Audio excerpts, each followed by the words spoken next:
Yeah, now we have the 10-year anniversary of Cowspiracy. We have Kip and Keegan here in the room. Cowspiracy is a watershed documentary. And here are the creators who had a decade of incredible work following Cowspiracy. So, can you hear me? yes, we can hear you, Kip. Yeah, it's interesting. It seems 10 years, it seems like 100 years, and in a way it seems like 1 year. It has this kind of both ways where it feels like forever and then at the same time right away. But yep, 10 years. It is wild. Yeah. What has it all opened up? And I'm sure do you have a presentation to share with us? Yeah, we have a discussion plan so we can take it. Perfect. So Keegan, where do you want to start? First, just thanks to Dr. Rao and for everybody at Climate Healers for organizing this, for all the work they do. It's super important, and it's just a continued reminder of how much work there is to be done, but how much work is being done. Yeah, thank you all for everyone being here and being a voice for the animals and the planet, and in turn, the domino effect that it helps us as well as human beings, being the best humane beings we can. Yeah, so we were talking, Keegan and I were saying, talking yesterday about how we should go about this. I think one of the things is about, I was listening to a lot of the conversation, particularly the last hour, some great topics there that Jane and Sailesh had. I'd love to go into those as well, because I have some opinions on that, about what has happened in the last 10 years and where we're at now and what I see in the future and what Keegan sees. I'm very optimistic, as I feel many of us are in a way, and I feel it's very important to be. But let's back up 10 years. I think, how did this all start? I think that's an inspiring story. I'll start off where I've been vegan, I think 17 or 18 years, and it was instant. I saw a Meet Your Meat video, which was 12 minutes long. That was basically Earthlings condensed in 12 minutes. And when I saw that, I was eating a cheese pizza, and I was vegetarian. I think I finally finished fish about a couple months even earlier. It kind of happened quick. And I didn't know about the dairy industry. At that time, 16 years ago, I mean, and I watched a lot of stuff even back then. Knew nothing about the dairy industry, nothing about the egg industry. And then that video showed what the dairy industry was and how the babies were taken away from the mothers. We all know this. And I just threw it across the table and boom, done. And so then shortly after, right after, I went to find a vegan restaurant, and there was Loving Hut. And if anyone's been to a Loving Hut, I don't know if they still have them, but the Loving Hut has those books, and they're really, really powerful. And I saw all the impacts that animal agriculture had on the environment and our health. And so I was like, wow, this is crazy, And at that time, 16 years ago, there wasn't anything on health.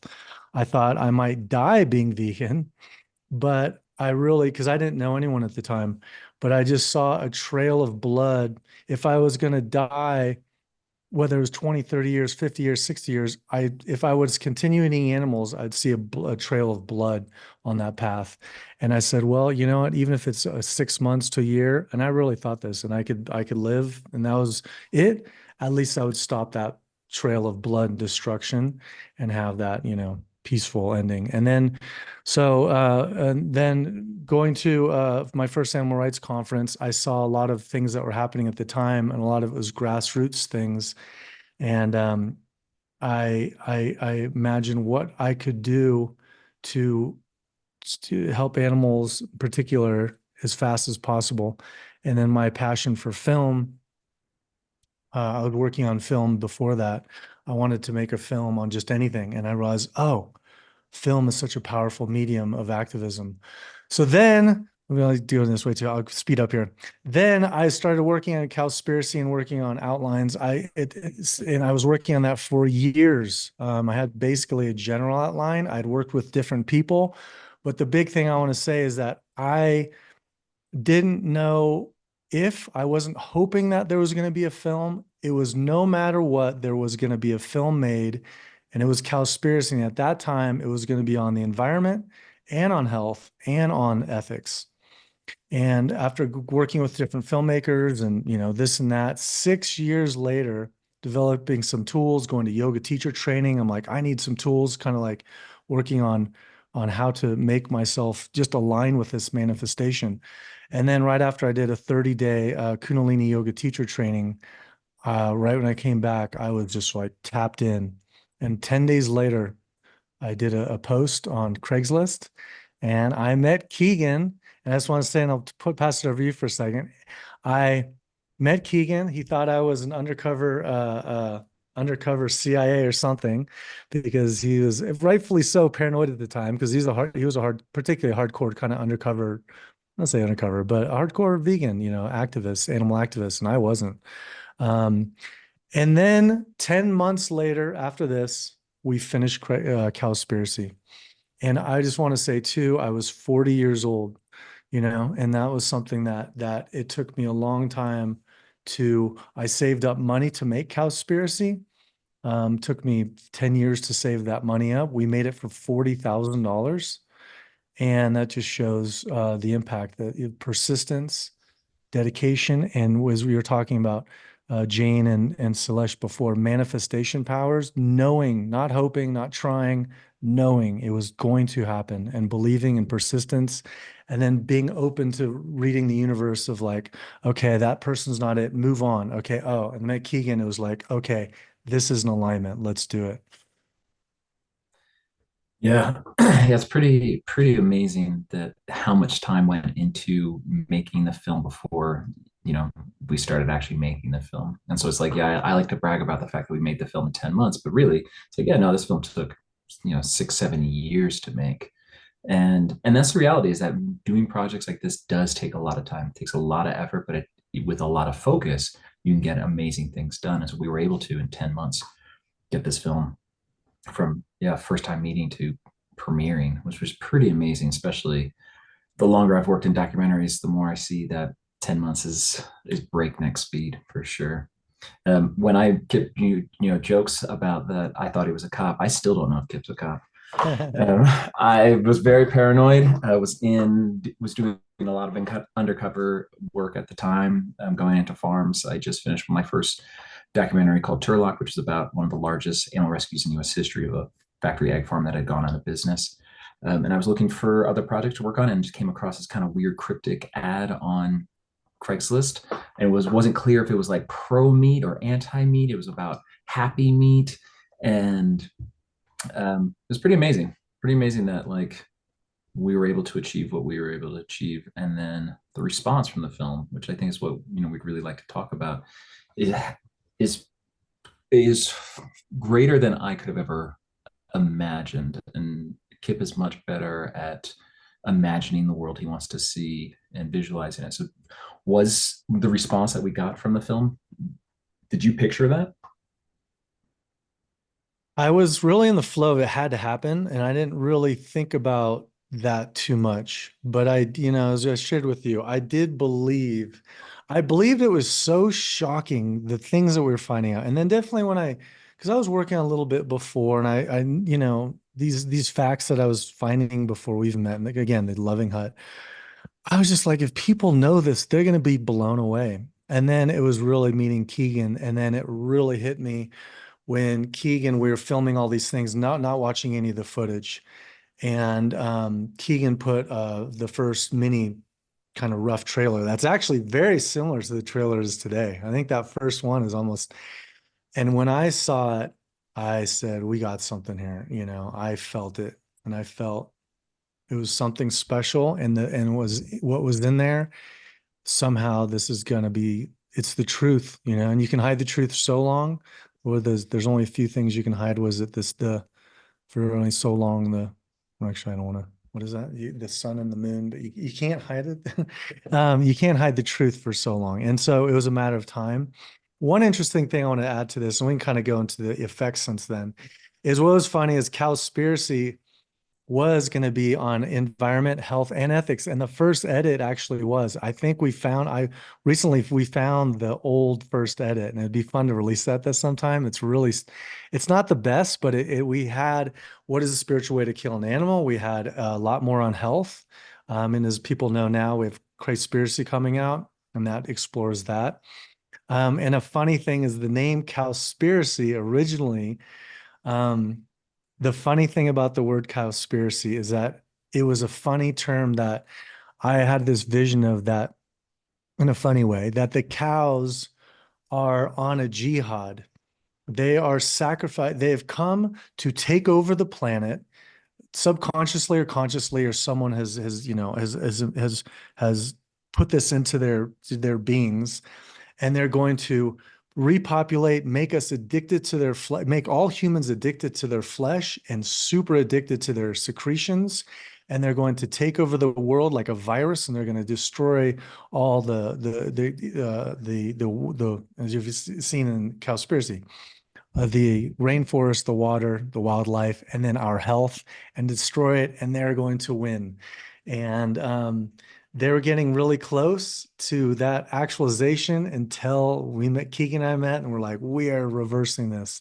I mean, that was our goal. You know, the buck stops here. And so I feel moving forward, that film was a big game transformer. It really was. I feel, you know, now moving into what the impacts was, I was looking into data, what was happening in 2013, 14, kind of going back, ChatGPT, Google searching and stuff. And what was happening was nothing. And the stages of a movement is, first they ignore you, then they laugh at you, then they fight you, then it actualizes. It was beyond even ignoring. It was like it was crickets. It wasn't even mentioned. And so this film really started the sprout, the seed that happened in a pretty big way. And today, you know, 10 years later, whether you want to agree with it or not agree with it, it's talked about everywhere. It's argued and it's discussed and it's all over the place. So I'll pass the mic to you, Keegan. I'll keep it going. Yeah, it is amazing. There was, you know, very few environmentalists who were talking about this issue. Very few even animal rights groups that were talking about the environmental impact, because it wasn't their main focus. You know, PETA had a campaign. I think Mercy for Animals had a campaign about the environmental impacts, and obviously John Robbins' books had, you know, talked about it, and we actually pulled from his books. But as far as the mainstream, yeah, it wasn't really talked about. It wasn't part of like the zeitgeist. And Cowspiracy, I think, hit this like perfect time for audiences. People were starting to be aware of the environmental impact that we were having on the planet. And things like Inconvenient Truth, which we reference in the film, was getting people really aware on a mainstream level about climate change and what we were doing to the world. And so I think Cowspiracy was just the right time. 10 years ago, yeah, people weren't talking about animal agriculture. And if people talked about food, it was just focused on like local, like, oh, just eat local. And it wasn't really about what you were eating. And so I think that not only were audiences ready for it, but it was also the film industry was ready for it too. That Netflix was at a place when 10 years ago where they were licensing a lot of films, they were buying a lot of films, they were putting a lot of films online. And so we just slid it perfectly in, because it's like, if that film had been 2 or 3 years earlier, probably wouldn't have had the same sort of impact. And if it had been 2 or 3 years later, it might not have the same impact. And so it's like, yeah, 10 years ago was a really critical time for getting this information out there and for people to be ready to accept the film. Yeah, and we feel, I mean, I always say this, I don't know if Keegan, you really feel this. We've said it. The animals are the producers. They're the executive producers. I've been talked about this quite a bit in some talks, but like I had a very deep spiritual experience that happened a few years before meeting Keegan. I was already on my vegan path, and animal rights was a big, big thing for me, but I didn't know how to do it. And I felt very alone. I felt disheartened, angry. It had to be done now.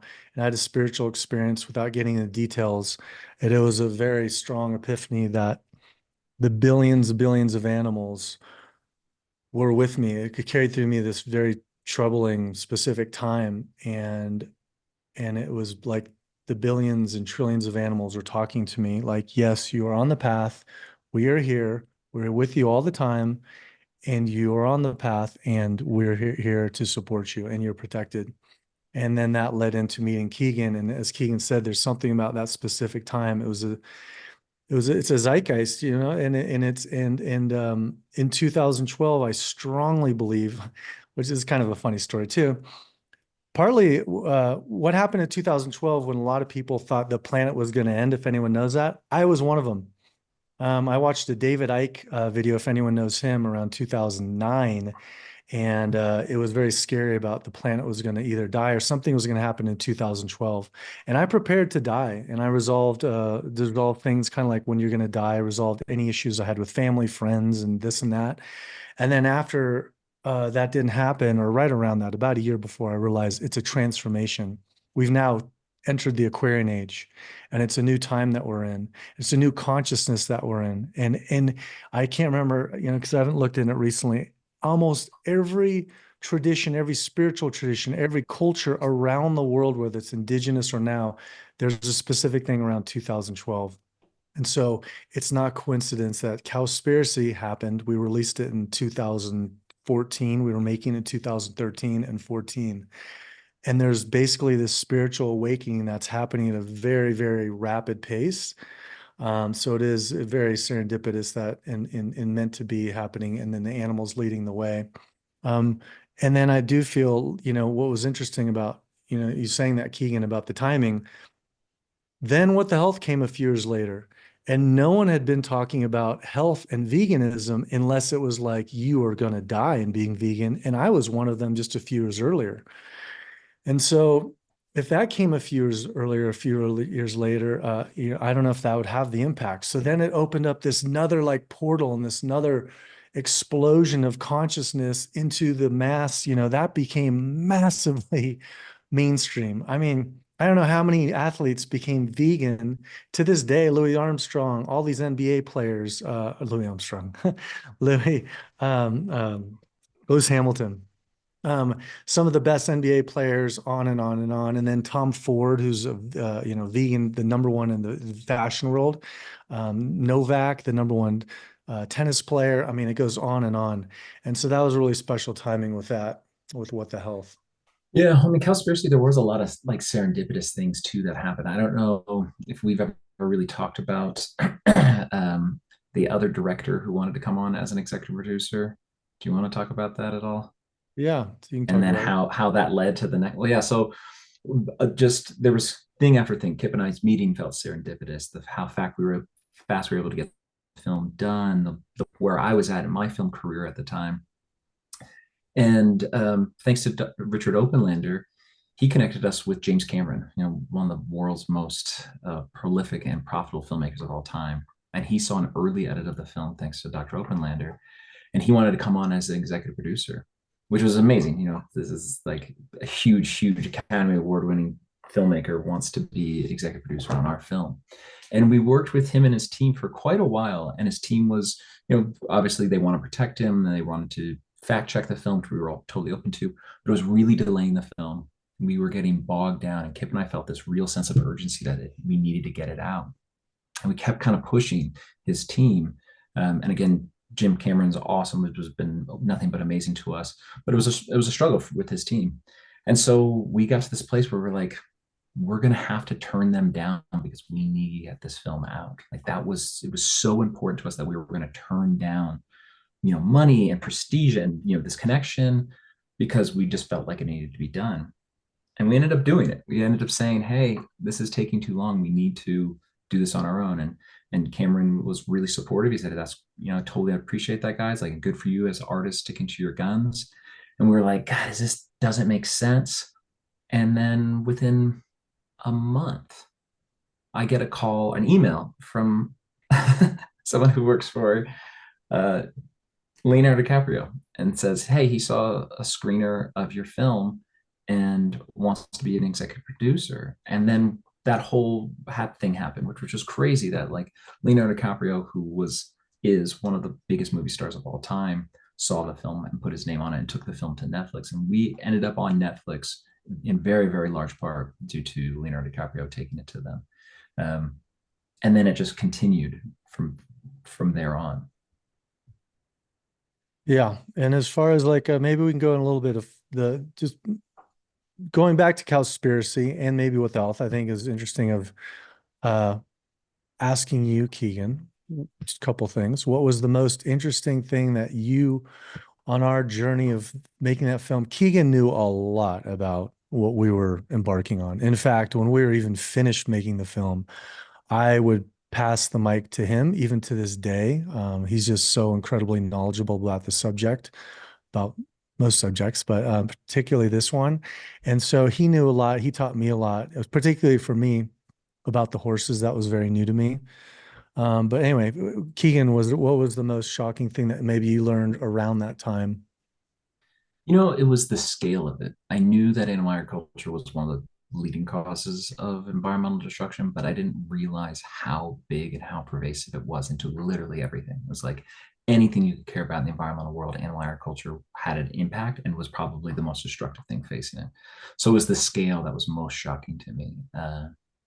Yeah, that was definitely, and that built in that sense of urgency too. It was that like, oh, I know that's bad, but when you find out something's really, really bad, then it's like, okay, we have to do something right now. But what about for you? What was the most shocking thing? The horses was, when they round up the horses, I didn't know that was something that happened. And then that goes into the For domino for those effect. who for Yeah. those who don't know, what do you mean by running up the horses? Maybe you could share it because when I met Keegan, he was deep into this particular activism Yeah. and documenting. So, So cows are allowed to graze on federal lands, public lands in the United States, and there's wild horses who are federally protected. And the government rounds up the horses in mass to make room for more cows. And they do this, to the detriment of the ecology and obviously the detriment of those wild animals. And that goes on purely because of the livestock industry.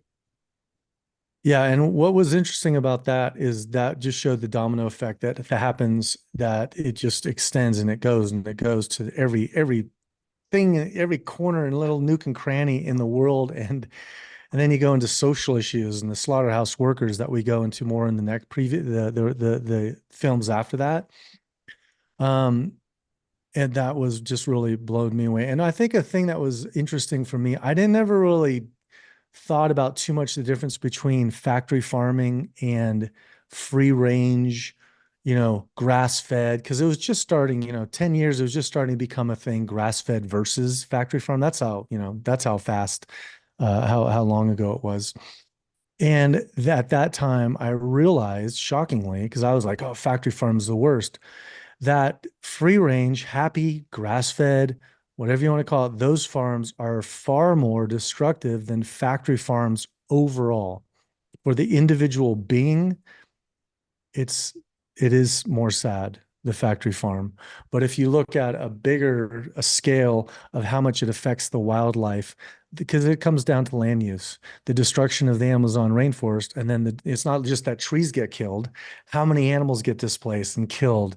Um, and to this day, a really thing that irks me the most recently is about that people are even talking about regenerative animal farming and happy regenerative soil, common ground, these films that are just so absurd because we addressed it in Cowspiracy, but it was so absurd at that time, the Alan Savory myth, that we barely just kind of brushed over it.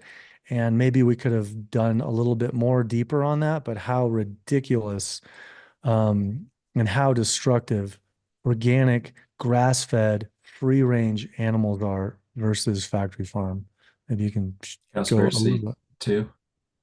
Yeah, Cowspiracy too. I'm always begging Keegan about that particular one. And that's something that can be proven. It's not something Yeah. it's a literally can be a proven scientific study. And I have a few people, in particularly Costa Rica and a few other ones that are actually willing to possibly do it, where you take 5 to 10 acres of regenerative, whatever you want to call it, veganic farming, 10 acres, 20 acres, 30 acres of any animal amount of animals you want. And we'll test it over 1 year, 3 years, 5 years, the soil, the amount of food, on and on and on.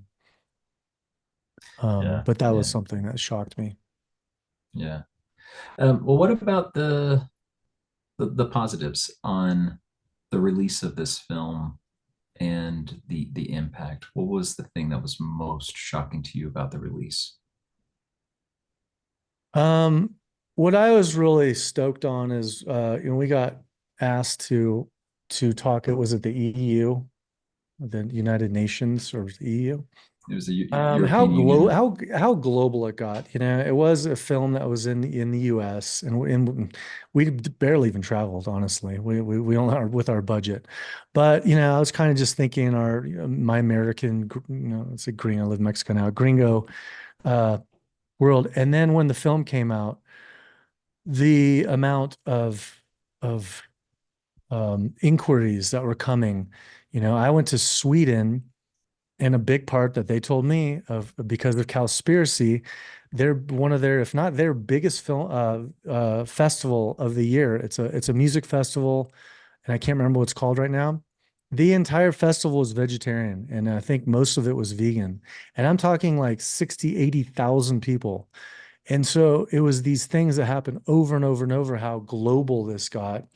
And that was really exciting to see. It got, and was interesting too. It would explode in like Portugal. I remember one time, all of a sudden we got the biggest celebrity in Portugal reached out. And then, so it was massive in Portugal. And then like a couple months later, it was massive in Sweden. And so each country had their like explosions of, consciousness that happened through this film. And that was exciting to see how global it got. Yeah, How about for that you? was pretty amazing. Yeah, there's so many surreal things, but the thing that I kind of go back to is that we did I think it was a 4-day campaign, and maybe I'm mixing things up, but we had something like 40,000 people sign up for our 30-day vegan challenge in less than a week. It was like 4 or 5 days. Um, and that to me, like, as a long time grassroots activist who has tried every type of activism to try and influence people, the thought that I was involved in something that inspired 40,000 plus people to try veganism. And those are just through the people who signed up through our website. There was millions and millions of other people who tried veganism because of the film. But just to have a tangible number like that was incredible to me. And honestly, that's a number that I hold on to a lot because, as an activist, it's hard to know if what you're doing is having an impact. So much of this is transitory. So much of it is, you just don't know. You pass a leaflet. Does that person going to go vegan? Have a conversation with somebody. You just never know where those seeds are going to take root. And for this film, to be able to have those tangible numbers was massive for me. Yeah. Yeah. And so as far as the other question, I think it's interesting. What was the most difficult thing that you experienced filming Cowspiracy? Other than working with you. Yeah, that's always that. Yeah, that's well. Yeah, we got to scratch that one. No, working with you was actually pretty amazing. The most difficult thing, honestly, about making this film was knowing the urgency of it, feeling like I couldn't take time off. I sacrificed so much of my life during the process of making that film and a bunch of other films because just that sense of urgency. And then, when we had to witness non-human animals suffering, at dairy farms and the ducks being killed and the animals that were involved, that was obviously the most difficult part. What about for you, Kip? Yeah, and for me, it was when we went to the dairy farm. I think maybe too, even looking back, when I went vegan like that, it was because I saw in that video, I think I didn't know, just one of those, that's why I've become a lot more empathetic to people who aren't vegan because they just don't know. Because I always have to remind myself, I just did not know. I never saw a cow, is a baby calf being taken away from her mother.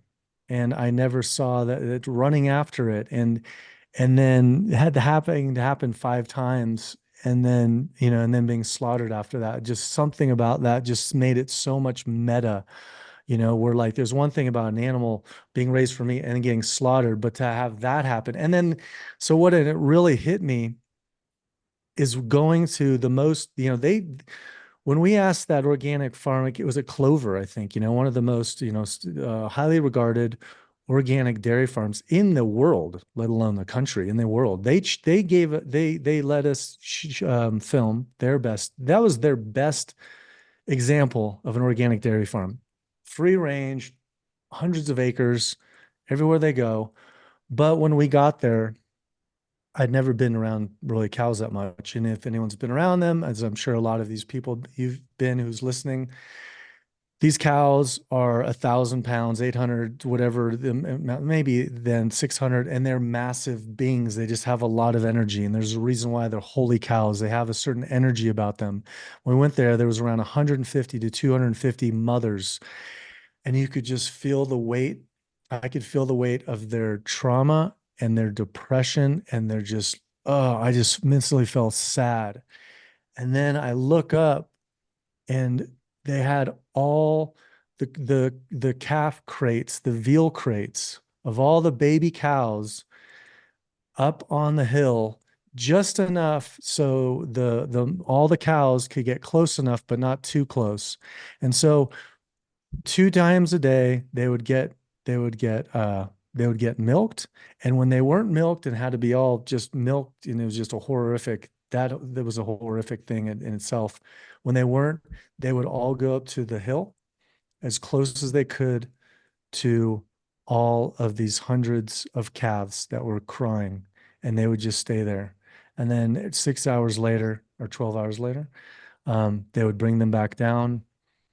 And it was just, that's when it hit me just how sad that was. And so that was the hardest part I've seen. And that's when it really hit me, the dairy industry. I didn't thought too much about that, but that was the saddest thing. And then it just to this day for me, and all of the things that, there's so many angles to go on the animal rights movement and this and that. For me, dairy and that aspect of it is the saddest thing. And I think, seeing that firsthand really solidified that.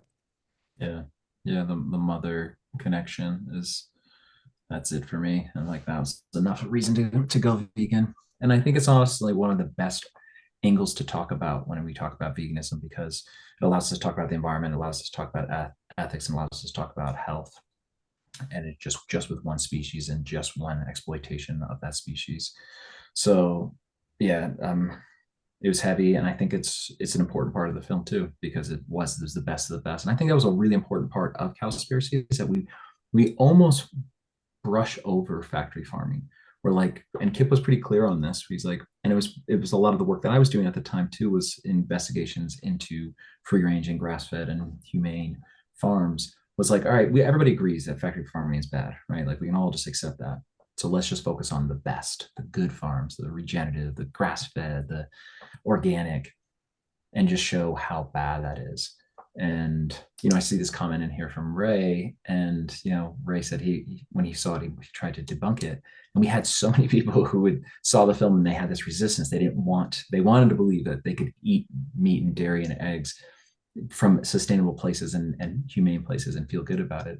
And the amazingness of that film was that people wanted to fight it and tried to fight it, but like, the truth wins. And you see the information in that film, heavily critiqued, but it's all peer-reviewed data. It's all available on cowspiracy.com/facts. Like, you could see every single study. And we knew that was something that the film was going to be attacked for, was for its research. And so we had independent fact checkers. Leonardo DiCaprio's team fact checked the film. We knew that this film had to be bulletproof. And yeah, people definitely shots fired at the film.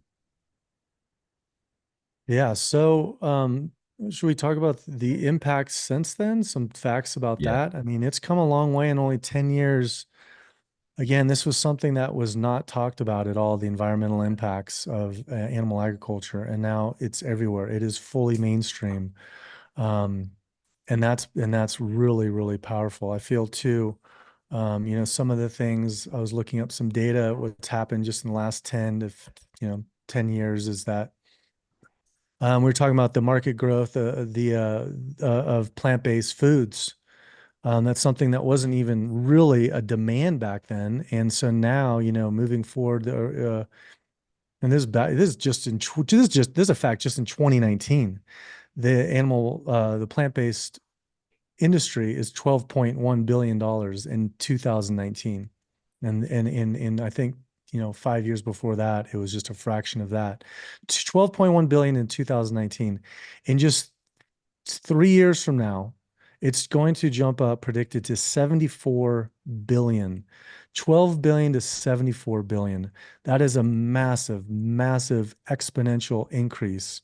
And those are the types of data that when you look at, you say, this is a tidal wave. We sometimes look at a year or two where it kind of has, a step back in any movement. Feel that's happened.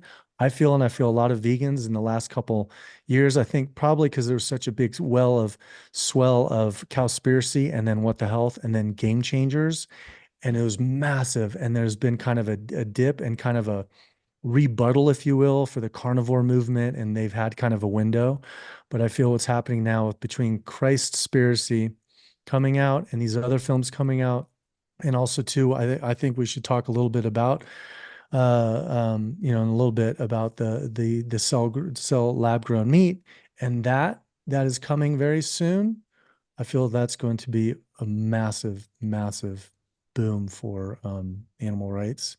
But then also things that have happened as well is people have identified as vegan, it was around 1 or 2%, 1% in 2012.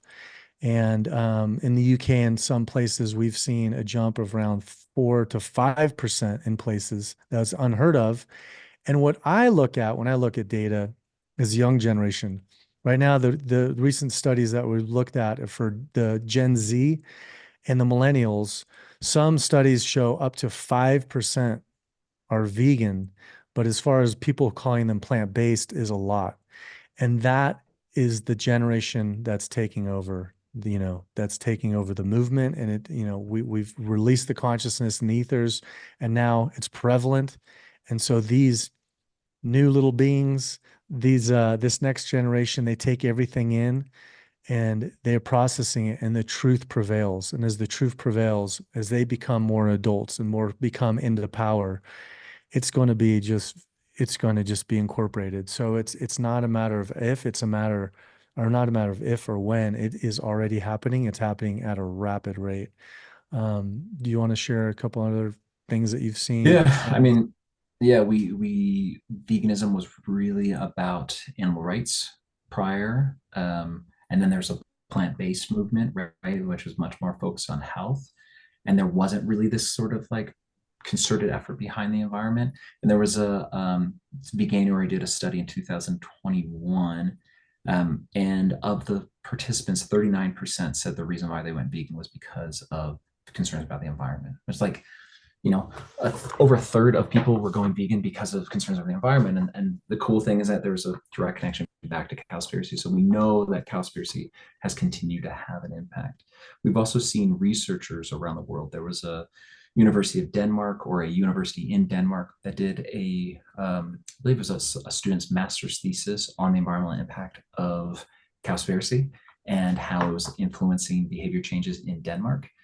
There's a recent analysis that just came out in the last year, I believe from the University of Georgia, who looked at the role that Cowspiracy has had on the environmental movement and on behavior change. And again, ultimately extremely positive. And so we've gotten to see really cool things like that, where we can say tangibly that Cowspiracy played a role versus just anecdotally. Scientific proof, and I love science. I like peer-reviewed science. And so it's really cool to see scientists doing research based on the impact of our film and finding that is one of the most impactful things that is pushing the environmental conversation towards sustainable food choices.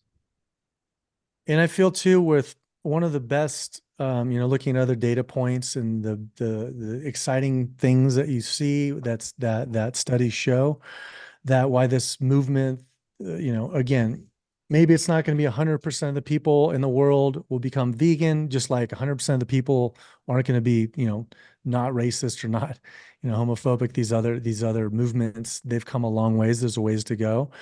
But some exciting other data that I've seen, that I'll just share a big one, a massive one. At the core, in 2020, they did a study, and they found that 89% of Americans are worried about the impacts of factory farming, which means they're concerned about animal welfare. 89%. That is nearly everyone. Everyone is concerned about factory farm, not only for health concerns, but I feel for animal welfare. 50%, nearly 50%, they did a study, are against slaughterhouses. And so when looking back at another similar movement, that kind of seems like, sometimes we feel like this movement's kind of just, is it growing? Is it just stagnant? When you look at the civil rights movement, in the 1950s, around 1955, they did a study, or they did a survey. And after Brown versus the Board of Education, which was a massive win for the civil rights movement, that segregating schools was illegal. After that, thinking it's a big win, there's major pushback. And they did a survey after that in 1955 around 80% of people were against it. 80%. And then 10 years later, Martin Luther King comes along, Malcolm X comes along, and you have two sides of this movement. One is, very nonviolent. The other side is kind of filling up the entire spectrum of the movement, which I feel us as animal rights have done a good job of. There's a huge spectrum, which for me personally, I feel is important. That's why I never judge anyone. Just do what you want to do, because I feel you have to hit all different angles. But just 10 years later, after Martin Luther King and his Civil War, and particularly after his I Had a Dream speech, there was consciousness. There was a trip that kind of happened, and this is only 10 years later, and then it exponentially increased, went from 80% against to flipping that around, and only in 10 to 20 years, flipping that into, again, it took a lot longer for that, still to this day. But there's a certain thing that happens where it bubbles, and then something happens, and then it hits. And sometimes it takes 10 or 20 years. So I feel Cowspiracy with health, these different things, and everyone in the movement that's listening to this, that has already happened. And so if you have a nation and you have a world that 90% of people care about other animals, the core, that's who they are. And then they're against slaughterhouses. It's just now a matter of actualizing itself, that it's already happened. So it's not a matter of if. That's a really exciting data point that I saw. Yeah, it is. And I think the multi-prong approach is really important, because a message isn't necessarily going to resonate. One message isn't going to resonate with everybody. Like, I think in our core, we all know that killing animals doesn't feel good, right? Like, you have to be conditioned into killing animals. But if we go with just the ethics argument, we lose a lot of people. And if we go just with health, we lose a lot of people. And if we go just the environment, we don't necessarily hit everybody. And so I think having this really multi-pronged approach, and what we've tried to do with the films, and all the films behind me, it was trying to hit at different angles, because you can't have one message to rule them all. And we've gotten to see the impacts of that, of this whole movement working together. We're not always together, but working towards the same goal. It's like we're all on the same team, and we don't necessarily always get along with our team members, but to remember that we're all going towards the same goal. We're all trying to achieve the same goal, ideally, which is total liberation. It's animal liberation, and it's liberation of ourselves and everyone. And we've seen a global rise in veganism. We've seen there's a survey done in 2019 that showed that 37% of Gen Zers choose plant-based options when they have that option over eating animal options. And that's huge, right? Like, the next generation coming up is just making conscious decisions to eat more plant-based. Well, that just gets us even closer to that goal. And so it's very inspiring to see how many people, and particularly a younger community, who has resonated with this message, because they want to see, they're younger too, and so they're like, hey, I got to live on this planet. Oh, it needs to be a livable planet for me. And that's been awesome to see that it continues. That even though this film's 10 years old, there are still people today who are finding out it from the first time. Like, I got a message last week from somebody, and I'm sure you hear from it even more, Kip, being the face of the films. They were like, oh my God, I just saw your film Cowspiracy. Like, I've gone vegan. It's like, man, that film's 10 years old. And it's like, and it's still having an impact, which is amazing. Yeah. And I want to address too about, being on the same team. I feel it's important to share that, with I always loved sharing the story of Keegan, how he went vegan. he was, I mean, I'm maybe paraphrasing this, but or not exactly the story, but I think it was something that basically at a hardcore punk concert or listening to hardcore, I'm talking like death metal, hard, wah, wah, wah, wah, wah, wah. And a lot of these punk rock, which Keegan comes from, is anarchist and a hardcore vegan. And how old were you, Keegan? I was 11 when I heard Earth 11 years Crisis. old, and this man was yelling, screaming violently, disruptive thinking, da da da da da. I don't know exactly what the words were, but most people would be like, God, this is horrible. This is making veganism so horrible. And like, good Lord, this is a crazy guy, talking about the punk rock. What kind of activism is this? Is taking our movement 10 steps back, because now they're going to think we're crazy and violent and just, terrorists. But it made Keegan click on a switch and vegan. Now look what he's done. One person, look behind him, what he's done. How many animals, they say, the impact, one person, because that's what affected this 11-year-old kid. And for me, it was something different. And so I think it's so important to be so compassionate to other people in the movement, whether you don't agree with DXE or direct action, or someone who's fully nonviolent, or someone who's fully too political and they're trying to get it through the politics. Do you never know what's going to resonate with that one person who's like a Keegan, or someone who's like that someone else? And again, our target, I feel, our big demographic is now not only Gen Z, but now Alpha. The next generation is Alpha. You don't know what's going to affect them. So just support whatever they're doing. Say, I don't really agree it. I don't see it, but hey, as long as you're doing something. And the big thing I want to say is I love telling this fact about, they did a study of movements and social transformation, that you only need 10% of a social network, of a social group of people, whether that's a school or whether that's a civilization or whatever. Only 10% of that group of people has to believe that something is going to happen. Believe. They don't have to be, say, in our rights, they don't have to be vegan, they don't have to be vegetarian, they could be a full carnivore, but they believe that this movement is going to happen and it's inevitable. And I believe in our movement, sometimes we have a lot of people who don't necessarily believe that this is happening, or it already has happened, the shift has happened. Where I feel a lot of them, the animal agriculture, believes this, and they are scared shitless because they see this data, they see this study, they see 50% of people are against slaughterhouses, they say 90% of people against factory farms. They believe it a lot more than people in our movement. So they're contributing to this movement, whether they know it or not, because thoughts become things.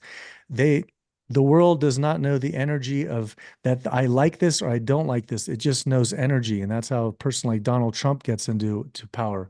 The hate or the for, it just knows energy. So as long as energy is put into this movement, you got to believe. And that's the one thing I feel we can all, join together. However you're doing that, it's one way, but just we have to believe that this has happened, already has happened. We're living in a vegan world. The carnists, as Melanie Joy says, they're the outliers. We are the normal human beings right now. And it happened in 2012. We are the conscious ones. So, and so, and the one last thing I'll pass it is, I think it's a fun shift that I've felt in the last couple of years working on Cowspiracy, getting the ethical, getting in these spiritual debates where some of my friends, they're carnivore yogis, and they're like, I can't eat meat because this and that. And then there's some studies coming out, whatever kind of studies, that it's a frequency and a vibration that you don't necessarily need to eat animals. And so now I used to fight with them like, oh, you can get your nutrients. Then I'm like, it's okay. You're going to get to that frequency, that vibrational frequency level where you'll vibrate and align with who you've always meant to be. Some people are already at that stage, and being compassionate with someone aren't there. It sounds kind of cocky, so you have to be careful when you're doing that way. But the people, some of my friends who are very cocky, I say it in that way, and it's fun because there's no debate. Then it's like, you'll get there. So I'm kind of diverting there. But anyway, back to you, Keegan. What do you have to share about it? Yeah. It's I think it's every tool is needed, and I try work really hard not to criticize others in this movement. Because, you know, as you said, you never know what's going to work, right? And I've tended to be more attracted towards the more fringe parts of this movement and the more boundary pushing things. And I've had a lot of the movement say that I was wrong. And we've actually had people, you know, say that about Cowspiracy and what the health has said, that our films were actually bad for this movement. We had Jake Conroy, the cranky vegan, said that Cowspiracy hurt the environmental movement because we created division. And it's like, well, I'd have to argue with it against you, Jake. Like the data actually shows the opposite, that it's actually done more to push this conversation into the environmental space, and it's brought the animal rights community with it. Yeah. Yeah. It's bad for the story they were proposing, which was that, you know, it's all fossil fuels. Don't look at anything else. Yeah. I know, Sailesh, you're going to come and say that. I would like to say maybe going into the, you know, where I feel where I feel really, really stoked and grateful for is, again, is Sailesh, you and Jane were talking about this, and you know, I feel it's okay to disagree. And I don't know, Keegan, we haven't talked too much about the lab grown meat and the cell-based meat. I look at this, a big picture. And at the bottom line, if there's ways to save millions and millions of animals, and I feel what's happening with the cell-based meat and the lab-grown meat, as that explodes, there's now a connection that you are eating animal flesh. And I feel it's kind of like, I used to be against meatless Mondays. And then I'm like, oh, I get it. Now a 12-year-old kid has Monday where he has to say, wait, why am I not eating meat? And then they have to tell them why. And so now it's this conversation of, are you going to eat cell-based meat? Is that weird? Or animal flesh that's been killed and slaughtered and tortured and blood there? Like this has, now you have this connection to that you're eating animal flesh, which is so bizarre. And my parents, you know, as Jane was kind of saying, like, they're not going to eat Beyond Meat that much because it's still fake meat, but they're going to eat a cell-based meat because it's an animal. It's actual the same thing. And I feel that is going to save millions and billions to trillions of animals. Jane put that one on fish. And so I'm, you know, I'm not going to eat it, but I am very grateful for that coming in. And I feel that's going to make this movement of compassion. There's going to be another word. If you know, someone eats lab grown meat and nothing else, they're going to, what's the word? Like they'll never eat an animal.